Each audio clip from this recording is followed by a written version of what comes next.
Hello विद्यार्थियों, LV classes की इस न्यू लाइव स्ट्रीम में आप सभी का स्वागत है।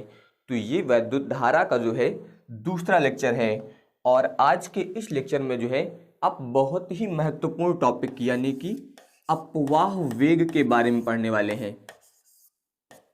अपवाह या फिर इसे बोला जाता है अनुगमन वेग। अपवाह या फिर आप बोल सकते हैं अनुगमन वेग यानी कि ड्रिफ्ट वेलोसिटी। यहाँ पर ये जो है इस चैप्टर का बहुत ही महत्वपूर्ण टॉपिक है, यानी कि ये सबसे ज़्यादा बार रिपीट हुआ है। अनुगमन वेग किसे कहते हैं, यानी कि अपवाह वेग क्या होता है, तो इसे जो है आपको बहुत ही अच्छे से समझना है। सभी लोग थोड़ी देर के लिए कमेंट बॉक्स छोड़ दीजिए और इस टॉपिक पर ध्यान दीजिए केवल, क्योंकि ये जो है बहुत ही महत्वपूर्ण टॉपिक है और सबसे ज़्यादा बार अभी तक रिपीट हो चुका है। तो यहाँ पर ध्यान दीजिए, अपवाह या फिर अनुगमन वेग क्या होता है। देखिए, इसके पहले आपको एक टॉपिक पढ़ाया गया था जिसमें आपको माध्य मुक्त पथ के बारे में बताया गया था। जैसे कि मान लीजिए यहाँ पर कोई एक चालक दिया गया, मान लीजिए ये यहाँ पर एक चालक दिया गया है इस तरीके से। तो आपको बताया गया था कि इस चालक में जो है मुक्त इलेक्ट्रॉन उपस्थित होते हैं। चालक में जो है मुक्त इलेक्ट्रॉन यहाँ पर उपस्थित होते हैं और इसमें जो है यहाँ पर धनायन भी होते हैं, ये आपको बताया गया है। और आपको बताया गया कि जो मुक्त इलेक्ट्रॉन होते हैं ये यहाँ पर इन धनायनों के बीच जो रिक्त स्थान होता है इसमें जो है ये अनियमित रूप से गति करते हैं, यानी कि इनकी जो गति होती है वो इस प्रकार से यहाँ पर अनियमित गति होती है। ये आप लोग याद रखिएगा, जो भी यहाँ पर इलेक्ट्रॉन दिए गए हैं इनकी जो गति होती है वो अनियमित होती है। इसलिए यहाँ पर इन मुक्त इलेक्ट्रॉनों का जो औसत ऊष्मीय वेग होता है वो शून्य होता है। आपको बताया गया जैसे कि मान लीजिए एक इलेक्ट्रॉन का वेग यहाँ पर कितना है u1, दूसरे का u2, तीसरे का u3, इस प्रकार से आपको वेग दिए गए हैं यहाँ पर n। तो इन सभी का जो औसत मान होता है ये आपको बताया गया है कितना होता है, शून्य होता है। ये आपको बताया गया जिसे हम लोग औसत ऊष्मीय वेग कहते हैं। तो यहाँ पर इस चालक में ध्यान दीजिए, जो मुक्त इलेक्ट्रॉन है ये अनियमित रूप से यानी कि यादृच्छिक रूप से गति करते हैं। ये आप लोग याद रखिएगा, अनियमित या फिर बोल सकते हैं आप यादृच्छिक रूप से गति करते हैं। तो यहाँ पर इनका जो औसत ऊष्मीय वेग होता है वो कितना होता है, शून्य। अब ध्यान दीजिए, यहाँ पर आपको ध्यान क्या रखना है, ये जो चालक दिया गया आपको यहाँ पर, इस चालक में कहीं भी वैद्युत क्षेत्र नहीं है। यानी कि यहाँ पर ध्यान दीजिए, इस चालक में वैद्युत क्षेत्र नहीं था और इस चालक को बैटरी से नहीं जोड़ा गया है अभी तक। तो यहाँ पर इस चालक के जो इलेक्ट्रॉन थे वो मुक्त अवस्था में थे, वो जिधर मन हो रहा था उधर गति कर रहे थे। यहाँ पर ये जो है अनियमित रूप से गति करते रहते हैं क्योंकि यहाँ पर कोई भी वैद्युत क्षेत्र नहीं है। तो जब यहाँ पर इस चालक को अगर हम लोग एक बैटरी से जोड़ दें, इस चालक को यहाँ पर जो एक बैटरी से जोड़ दिया जाए, तो जब बैटरी से जोड़ देंगे तो यहाँ पर जो इसमें एक वैद्युत क्षेत्र उत्पन्न हो जाएगा। ये आप सभी लोग जानते हैं, जब वैद्युत क्षेत्र उत्पन्न हो जाएगा तो यहाँ पर इसके अंदर जो मुक्त इलेक्ट्रॉन थे अब ये अनियमित रूप से गति नहीं कर पाएंगे।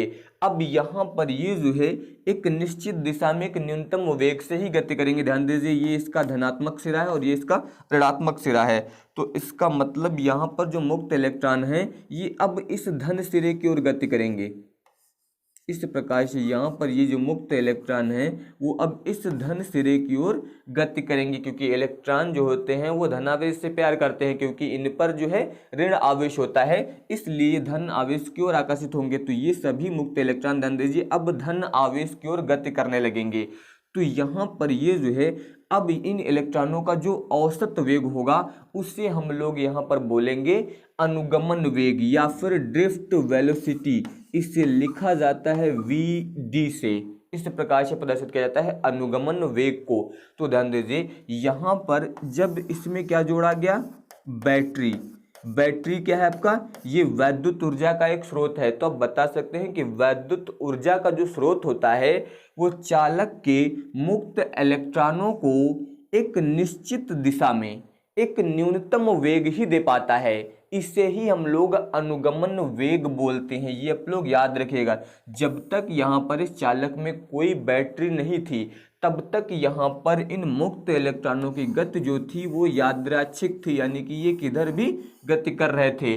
लेकिन जब यहाँ पर इसे बैटरी से जोड़ दिया जाएगा तो ये सभी इलेक्ट्रॉन जो है इस धन सिरे की ओर गति करेंगे और इनका जो औसत मान होगा, सूक्ष्म औसत मान, उससे ही हम लोग यहाँ पर क्या बोलेंगे, अनुगमन वेग यानी कि ड्रिफ्ट वेलोसिटी।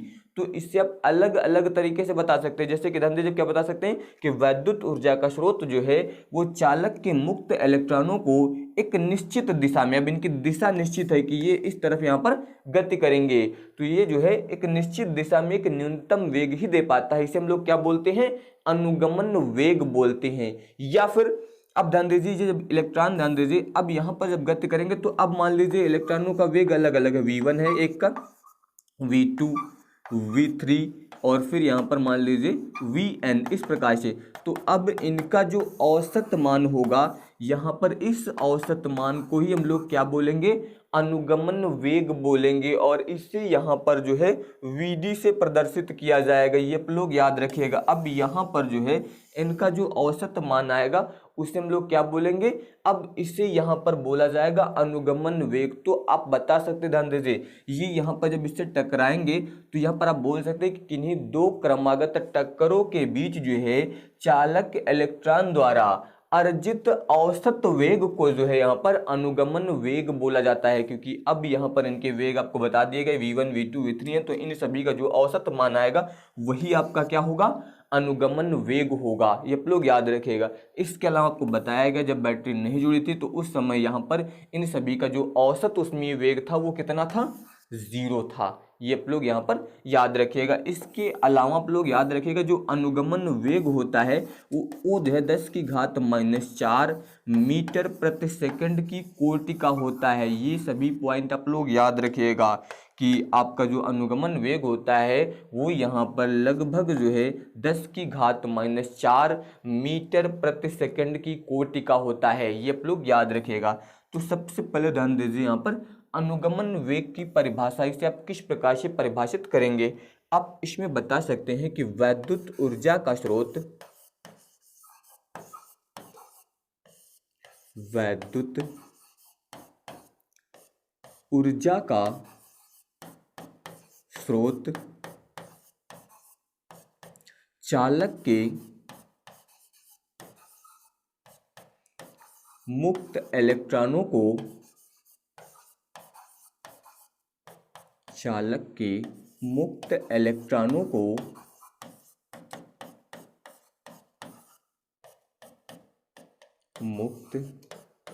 इलेक्ट्रॉनों को एक निश्चित दिशा में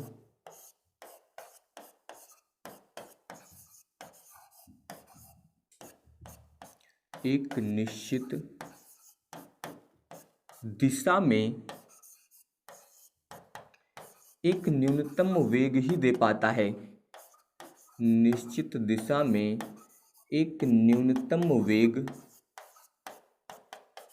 ही दे पाता है, न्यूनतम वेग ही दे पाता है। इस वेग को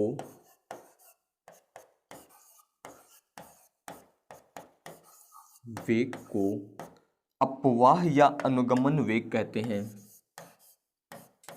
इस वेग को अपवाह या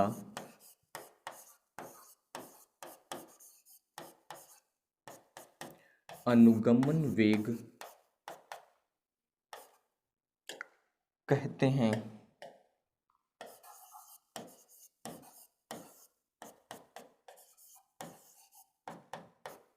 तो ये आप लोग यहाँ पर इसके बारे में याद रखिएगा कि वैद्युत ऊर्जा का जो स्रोत होता है वो चालक के मुक्त इलेक्ट्रॉनों को जो है एक निश्चित दिशा में एक न्यूनतम, यहाँ पर ध्यान दीजिए, एक न्यूनतम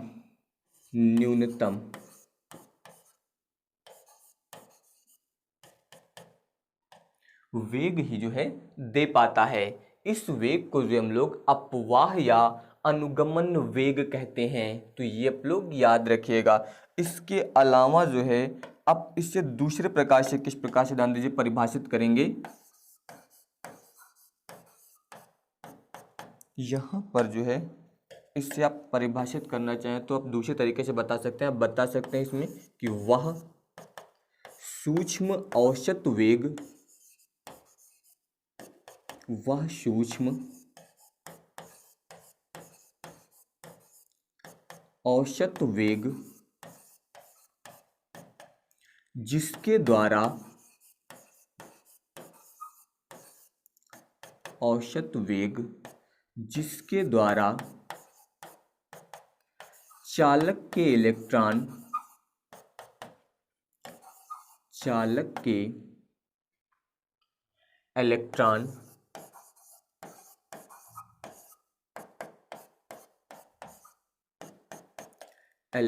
धनायनों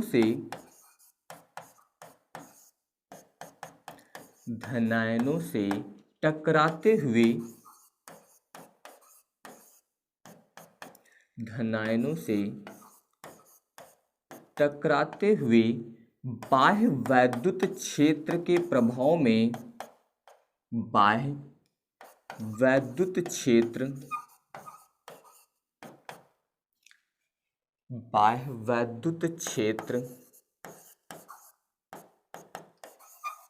के प्रभाव में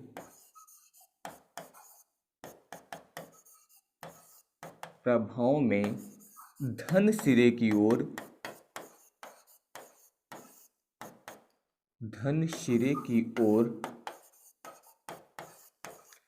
आगे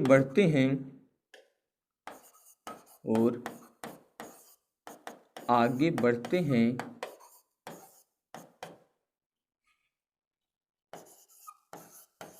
उससे अनुगमन वेग कहते हैं।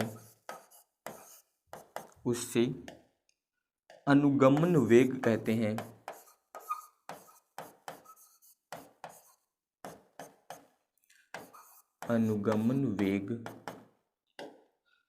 कहते हैं।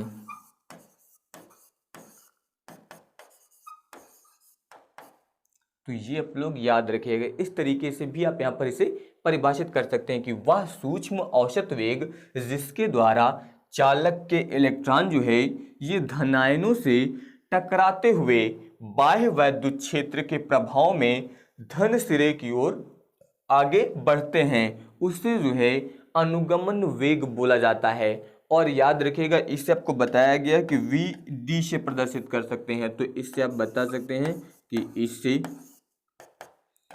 वी डी से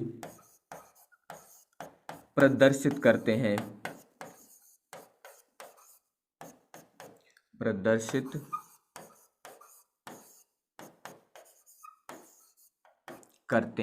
तो ये आप लोग याद रखिएगा। इसके अलावा ध्यान दीजिए, अब मान लीजिए यहाँ पर कि यदि किसी चालक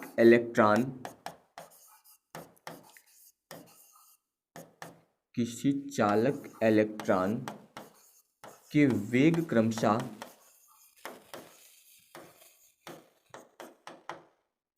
क्रमशः v1 v2 v3 vn है तो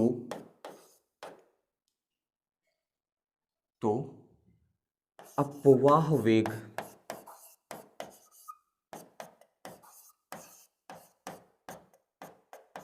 अब ध्यान दीजिए यहाँ पर जो है अपवाह वेग आप प्रदर्शित करेंगे वी डी से। वी डी बराबर आप लिख सकते हैं v1 plus v2 plus v3 plus यहाँ पर हो जाएगा vn, इस तरीके से। अब यहाँ पर ध्यान दीजिए बट्टे में इनकी संख्या यानी कि n। तो ये यहाँ पर जो फॉर्मूला दिया गया है ये आपका अनुगमन वेग का मान हो जाएगा। तो यहाँ पर ध्यान दीजिए ये जो है दो क्रमागत टक्करों के बीच का जो औसत वेग होगा वही आपका यहाँ पर अनुगमन वेग के बराबर होगा। तो इसे आप ऐसे बता सकते हैं कि किन्हीं दो क्रमागत टक्करों के बीच मुक्त इलेक्ट्रॉन द्वारा अर्जित औसत वेग जो होता है उससे क्या बोला जाता है, अनुगमन वेग बोला जाता है। तो इसे आप अपनी सुविधा के अनुसार जो भी परिभाषा आपको आसानी से याद हो सके वो आप यहाँ पर याद कर लीजिएगा, क्योंकि बहुत ही इंपॉर्टेंट टॉपिक है ये, आप लोग याद रखिएगा। अनुगमन वेग, तो इस प्रकार से आप यहाँ पर इसे जो है अलग अलग तरीके से परिभाषित भी कर सकते हैं। बस आपको इतना यहाँ पर याद रखना है कि जो चालक के इलेक्ट्रॉन होते हैं, जब यहाँ पर उसमें चालक को बैटरी से जोड़ दिया जाता है तो वो यहाँ पर जो है विद्युत क्षेत्र के प्रभाव में धन सिरे की ओर गतिशील हो जाते हैं। तो उस समय उनका जो औसत वेग होता है उसे ही हम लोग बोलते हैं अनुगमन यानी कि अपवाह वेग बोलते हैं। ये आप लोग याद रखिएगा। इसके बाद देखिए, अब यहाँ पर आप वैद्युत धारा तथा अपवाह वेग में क्या संबंध है ये पढ़ेंगे। आपने इसके पहले जो है वैद्युत धारा के बारे में पढ़ा और अभी आपने यहाँ पर जो है अपवाह वेग के बारे में पढ़ा। अब इन दोनों में क्या संबंध होता है इसे समझना है। तो इसके लिए ध्यान दीजिए, जैसे कि मान लीजिए आपको एक चालक दिया गया है। सबसे पहले यहाँ पर जो आपको एक चालक दिया गया है इस तरीके से,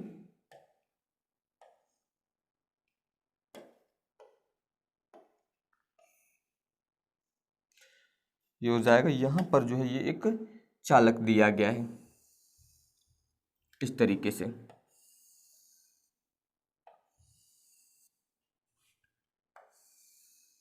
ये हो गया। और इस चालक को जो है यहाँ पर एक बैटरी से जोड़ा गया है। इस चालक को एक बैटरी से जो है जोड़ दिया गया है।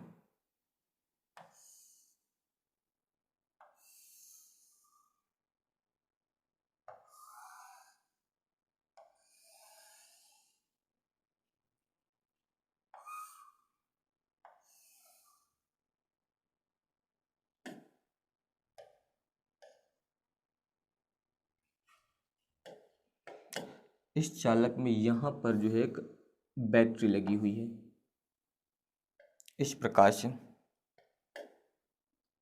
Plus minus.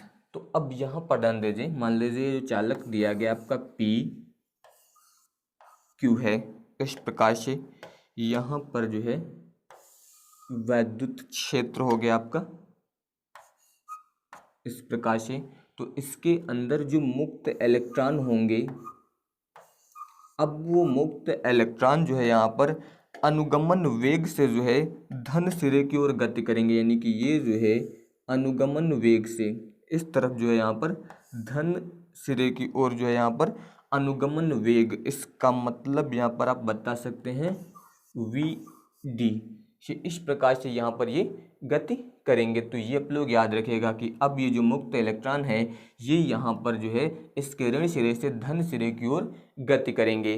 तो अब यहाँ पर अब ध्यान दीजिए, इसमें आपको वैद्युत धारा और अनुगमन वेग में संबंध बताना है। तो सबसे पहले ध्यान दीजिए, आप यहाँ पर जो चालक दिया गया है इसकी लंबाई मान लीजिए एल है। इस चालक की लंबाई आपको मान लेनी कितनी, एल, ये यहाँ पर इस चालक की लंबाई हो जाएगी। इसके अलावा इस चालक का हम लोग कुछ ना कुछ क्षेत्रफल मान लेते हैं। तो सबसे पहले ध्यान दीजिए, इसमें यहाँ पर आप कुछ पॉइंट लिख लीजिए। आप इसमें मान लीजिए कि माना किसी चालक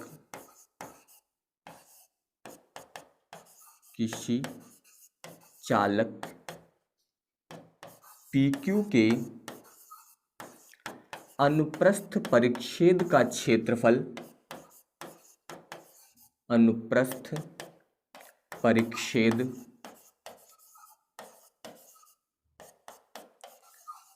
का क्षेत्रफल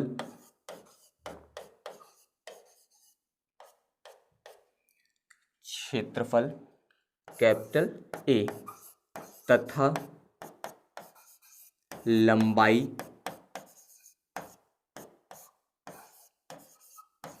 एल है। इतना आप मान लीजिए यहाँ पर कि इस चालक के जो है यहाँ पर अनुप्रस्थ परिच्छेद का क्षेत्रफल कितना है ए और लंबाई कितनी है एल, इतना मान लीजिए। और इस चालक को जो है यहाँ पर ध्यान दीजिए, इस चालक के एक सिरे पी को कहाँ से जोड़ा गया, बैटरी के धन टर्मिनल से, और इसके अलावा क्यू को कहाँ से जोड़ा गया है, ऋण सिरे से। तो आप बता सकते हैं कि चालक के पी सिरे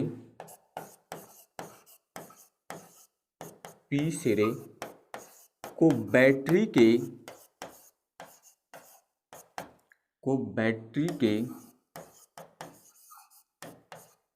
धन प्लेट से तथा क्यू सिरे को ऋण प्लेट से संबंधित किया गया है।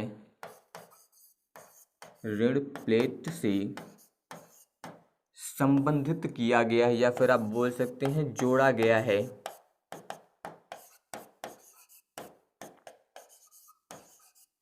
तो जब यहाँ पर इसे हम लोग बैटरी से जोड़ देंगे तो यहाँ पर आप देख सकते हैं कि वैद्युत क्षेत्र उत्पन्न होगा और इस वैद्युत क्षेत्र की उपस्थिति में ये चालक इलेक्ट्रॉन जो होते हैं ये अनुगमन वेग Vd से जो है ऋण सिरे से धन सिरे की ओर गतिशील हो जाते हैं। तो आप ये भी बता सकते हैं यहाँ पर कि वैद्युत क्षेत्र की उपस्थिति में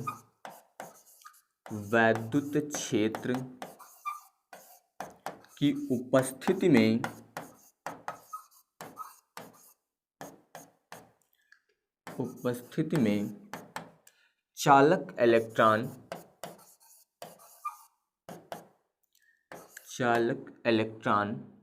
अनुगमन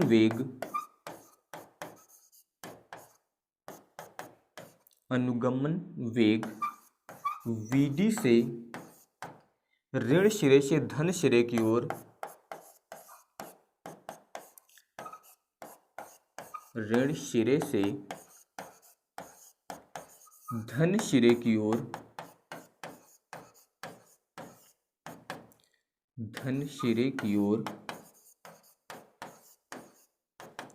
गतिशील हो जाते हैं।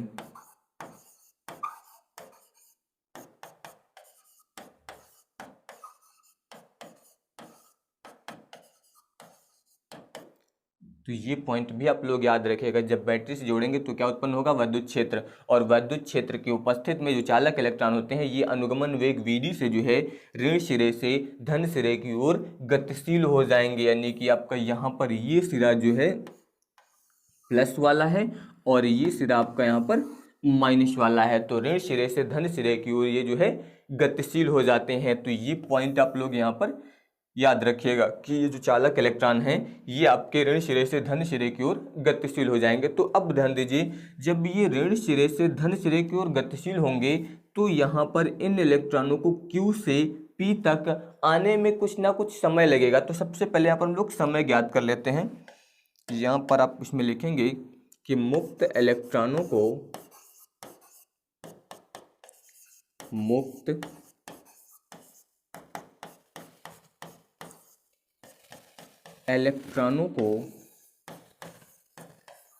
Q to P तक आने में लगा समय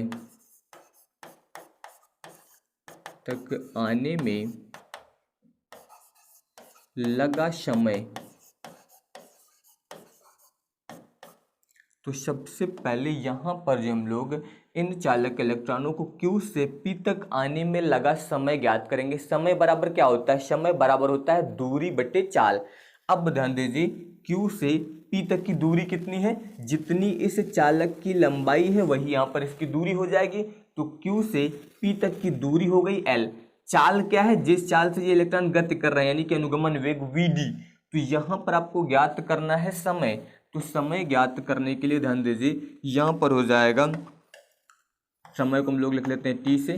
T बराबर ध्यान दीजिए दूरी यानी कि जो चालक की लंबाई है इसके अलावा बटे चाल यानी कि Vd, इतना हो जाएगा।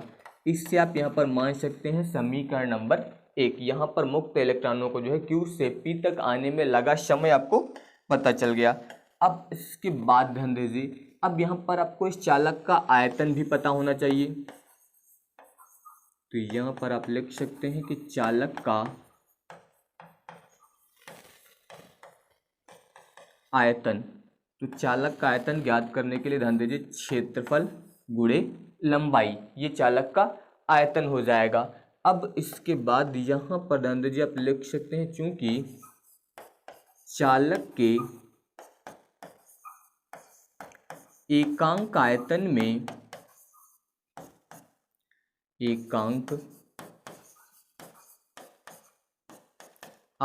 में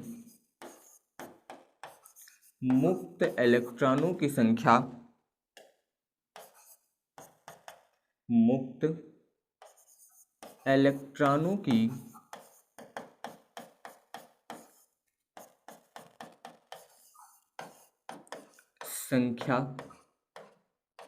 बराबर n, यानी कि यहाँ पर जो है इस चालक में जो मुक्त इलेक्ट्रॉन होंगे इनकी संख्या कितनी है, n। आप मान लीजिए यहाँ पर जितने भी इलेक्ट्रॉन हैं उनकी संख्या कितनी मान ली गई, n। तो वही यहाँ पर लिखा गया चूंकि चालक के एकांक आयतन में मुक्त इलेक्ट्रॉनों की संख्या कितनी है, n।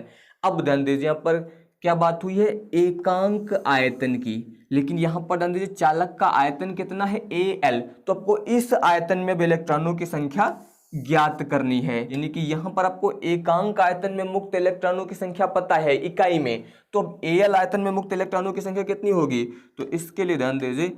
अब आप इसमें लिख सकते हैं यहां पर, इसलिए चालक के Al आयतन में मुक्त इलेक्ट्रॉनों की संख्या बराबर हो जाएगा NaL, यानी कि जो Al था उससे यहाँ पर आपको गुणा कर देना है, बस इस संख्या में Al से गुणा कर दीजिए जितना आयतन है, तो यहाँ पर आपको Al आयतन में जो है इलेक्ट्रॉनों की संख्या मिल जाएगी। अब यहाँ पर हम लोग जो है चालक में प्रवाहित धारा और आवेश ज्ञात करेंगे। तो अब आप यहाँ पर लिख सकते हैं कि चालक में प्रवाहित आवेश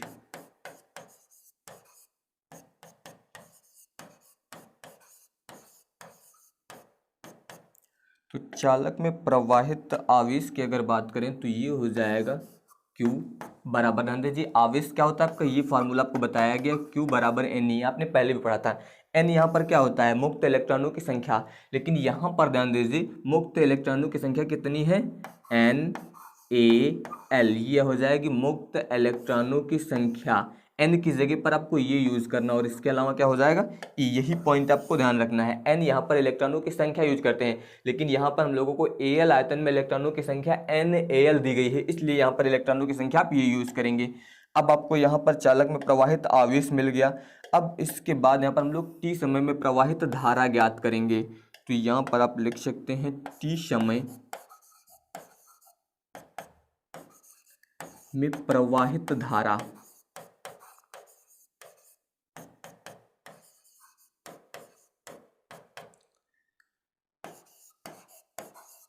तो अब यहाँ पर हम लोग t समय में प्रवाहित धारा ज्ञात करेंगे। तो धारा के लिए ध्यान दीजिए फॉर्मूला क्या होता है, I बराबर Q/T, ये आपको यहाँ पर पहले ही बताया गया था, I बराबर Q/T, ये जो है फॉर्मूला होता है यहाँ पर धारा ज्ञात करने का। तो अब आपको आवेश का मान पता है और यहाँ पर ये t का मान पता है, देख सकते हैं यहाँ पर ये समय आपको दिया गया है समीकरण नंबर 1 में। तो यहाँ पर समीकरण 1 से आपको t का मान रखना है और इसके अलावा यहाँ से जो है आपको q का मान रखना है। तो इसके लिए ध्यान दीजिए q और t के अब मान रखेंगे, तो यहाँ पर ध्यान दीजिए ये हो जाएगा I बराबर q का मान हो जाएगा NaL और इंटू E बट्टे में ध्यान दीजिए आपको t का मान रखना है L/VD, यहाँ पर हो जाएगा L/VD, इतना हो गया। तो अब यहाँ पर ध्यान दीजिए इसमें ये L से L जो है कैंसिल हो जाएगा, तो इसका मतलब यहाँ पर आएगा I बराबर N, इसके अलावा ध्यान दीजिए कितना दिया गया है I, यहाँ पर ध्यान दीजिए ये आपको दिया गया है N, इसके अलावा आप लिख सकते हैं E A, और ये बट्टे में VD जो दिया गया ये पलट के ऊपर आएगा, तो यहाँ पर आ जाएगा VD।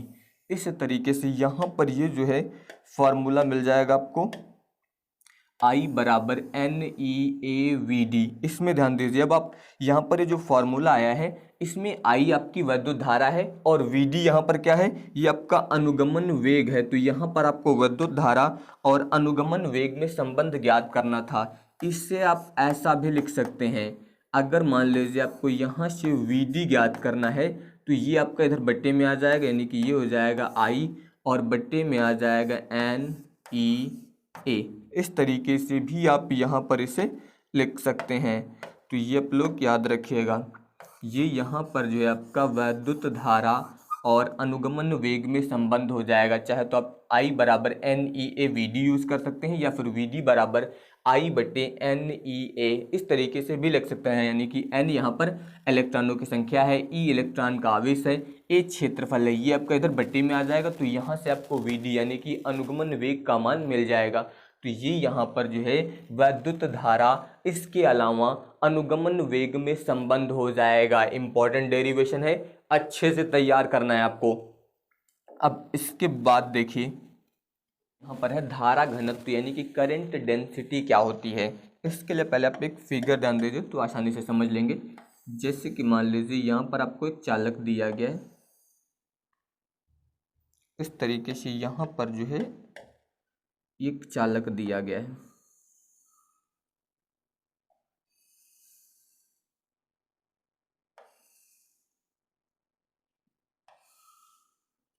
ये हो गया यहाँ पर चालक।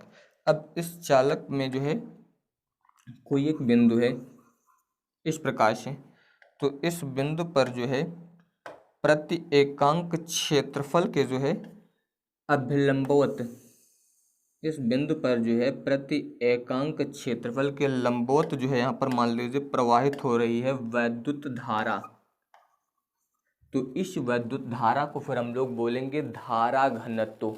आप किस प्रकार से बता सकते हैं? आप बता सकते हैं कि किसी चालक में किसी बिंदु पर, किसी चालक में किसी बिंदु पर प्रति एकांक क्षेत्रफल से अभिलंबवत गुजरने वाली वैद्युत धारा को उस बिंदु पर धारा घनत्व बोलते हैं। ये आप लोग याद रखिएगा।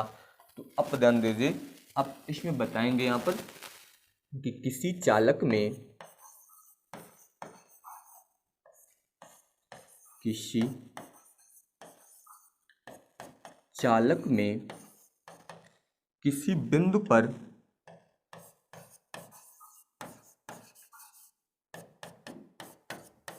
किसी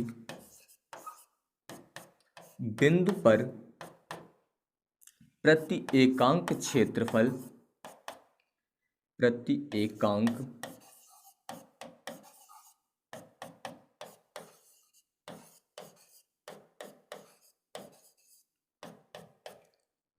बिंदु पर प्रति एकांक क्षेत्रफल से अभिलंबवत गुजरने वाली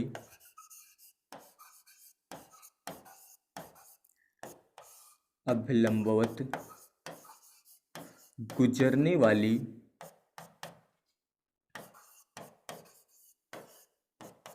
वैद्युत धारा को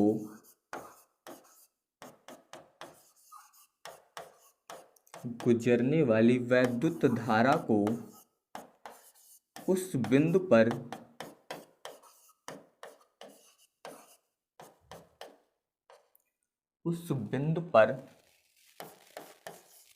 धारा घनत्व कहते हैं। धारा घनत्व कहते हैं।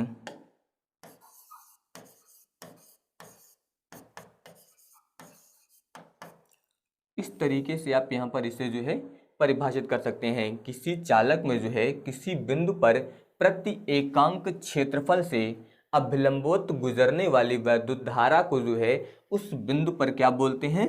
धारा घनत्व बोलते हैं। ये आप लोग याद रखिएगा। इसके अलावा इससे आप लोग याद रखिएगा कि जे से प्रदर्शित किया जाता है। अब बता सकते हैं कि इससे जे से प्रदर्शित करते हैं।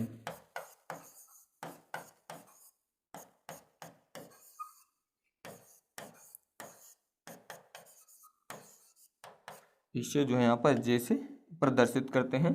आप मान लीजिए यहाँ पर कि यदि किसी चालक के अनुप्रस्थ परिच्छेद का क्षेत्रफल, अनुप्रस्थ परिच्छेद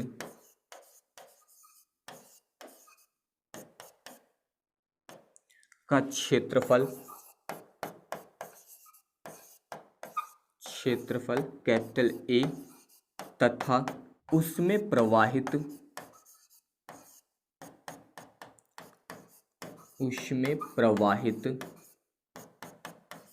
धारा आई हो तो धारा घनत्व,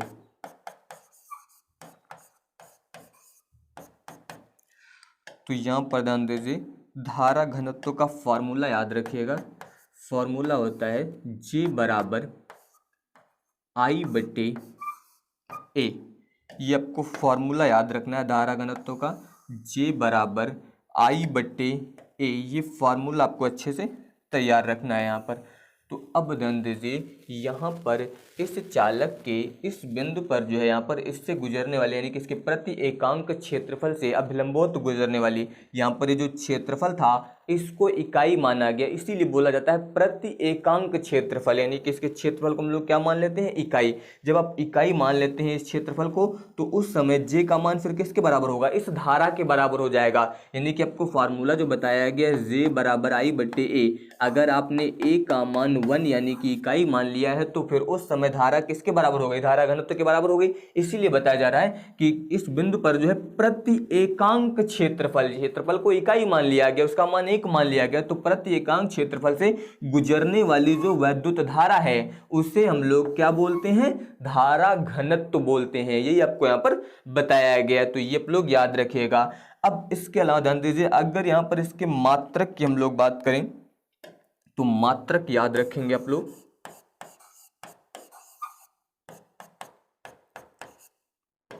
तो यहां पर ध्यान दीजिए मात्रक के लिए फॉर्मूला भी आपको ये बताया गया, जे बराबर आई बट्टी ए। इतना आई यहां पर क्या है आपकी, ये धारा है, ए यहां पर क्या है आपका क्षेत्रफल है। धारा का मात्रक क्या होता है, एम्पियर होता है, और इसके अलावा क्षेत्रफल का मात्रक क्या होता है, मीटर स्क्वायर होता है। तो जब ये यहाँ पर धारा का मात्रक एम्पियर और क्षेत्रफल का मात्रक मीटर होता है तो आई बटे ए, तो इसका मतलब ये क्या बनेगा आपका एम्पियर बटे मीटर स्क्वायर। और इससे आप क्या बोल सकते हैं, इससे आप बोल सकते हैं एम्पियर प्रति मीटर स्क्वायर। ये यहाँ पर जो है इसका मात्रक हो जाएगा एम्पियर प्रति मीटर स्क्वायर, इस तरीके से। इसके अलावा अगर यहाँ पर हम लोग विमीय सूत्र की बात करें,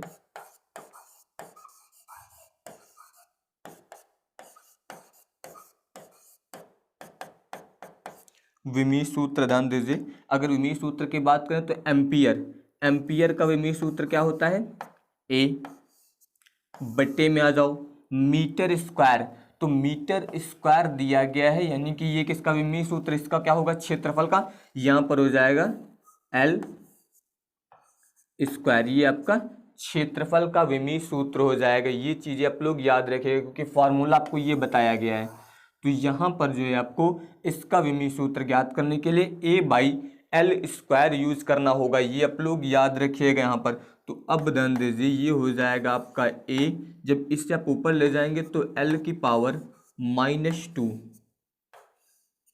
इतना आ जाएगा। तो ये यहाँ पर इसका विमीय सूत्र होगा, तो ये आप लोग याद रखिएगा एम्पियर के लिए ए और मीटर स्क्वायर के लिए एल स्क्वायर, तो इसके अनुसार ए एल की पावर -2 आप ऐसा लिख सकते हैं यहाँ पर, या फिर ध्यान दीजिए इससे आप, या फिर आप इससे जो है एल की पावर -2a इस तरीके से भी लिख सकते हैं। तो यहाँ पर जो है आपको इसका मात्रक और विमीय सूत्र जो है वो याद रखना है। इसके अलावा आपको कुछ मुख्य पॉइंट भी यहाँ पर याद रखने हैं। सबसे पहले ध्यान दीजिए आप लोग यहाँ पर जो है इसके बारे में याद रखिएगा कि धारा घनत्व जो है ये एक सदिश राशि होती है। धारा घनत्व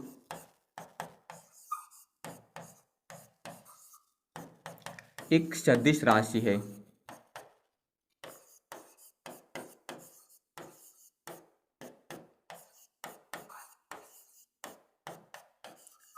इससे संबंधित क्वेश्चन आपके ऑब्जेक्टिव में आ सकते हैं। जो भी मैं आपको नोट पॉइंट बताता हूँ हमेशा वो याद रखिएगा, उससे संबंधित ऑब्जेक्टिव क्वेश्चन आ सकता है। यानी कि आपको दिया जा सकता है कि इनमें से कौन सी सदिश राशि है, हो सकता है उसमें नीचे धारा घनत्व तो दिया गया, या फिर पूछ लिया जाए आपसे धारा घनत्व तो कैसी राशि है, तो आप बता सकते हैं कि सदिश राशि है। इसके अलावा इसकी जो दिशा होती है वो धन आवेश के चलने की दिशा होती है। यानी कि आप बता सकते हैं यहाँ पर कि किसी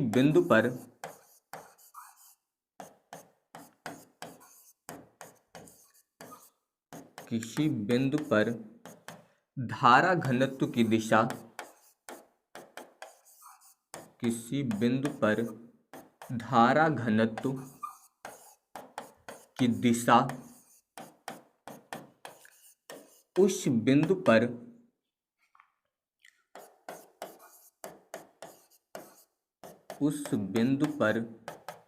धन आवेश, उस बिंदु पर धन आवेश के चलने की दिशा होती है। धन आवेश के चलने की दिशा होती है। तो जो धन आवेश के चलने की दिशा होती है वही धारा घनत्व की दिशा हो जाएगी। ये आप लोग याद रखिएगा। इसके बाद ध्यान दीजिए, अब यहाँ पर धारा घनत्व और अपवाह वेग में संबंध, आपने अपवाह वेग के बारे में पढ़ा और धारा घनत्व के बारे में पढ़ा, इन दोनों में क्या संबंध होता है। अब इसके लिए ध्यान दीजिए, तो यहाँ पर आप लिख सकते हैं, ध्यान दीजिए, किसी चालक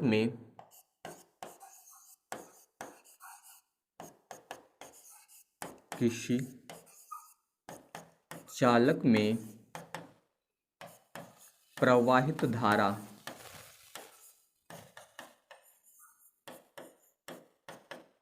ध्यान दीजिए यहाँ पर अभी हम लोगों ने एक फॉर्मूला ज्ञात किया है, I बराबर NEAVD, ये ज्ञात किया गया है। और इसके अलावा ध्यान दीजिए, अभी आपको धारा घनत्व बताई गई परिभाषा इसकी, तो धारा घनत्व की परिभाषा से